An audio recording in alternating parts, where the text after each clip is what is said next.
Guys, mga unta guys. Lunch time na. Money life na mo sa bukid guys. Atong ipakita si Brad Arthur nya. Nami bisita dire guys ang bunyagan og pagpanglugit. Na.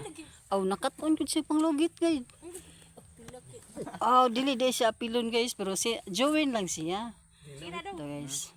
Mao ni among life diri guys. Relate ni siguro ninyo ang kinabuhi sa bukid no. Oh, mo ni among Dito kadag limonsito. Anong naihatlog ay? so ready na di ay guys. Mag-lunch na. Mo ni si Jan pamangkin na mo nga kinakusgan nga Brad ni Brian.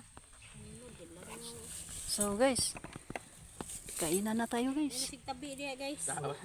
Oh, Na diri guys. kain tayo guys. Sige langaw na nimong kuan.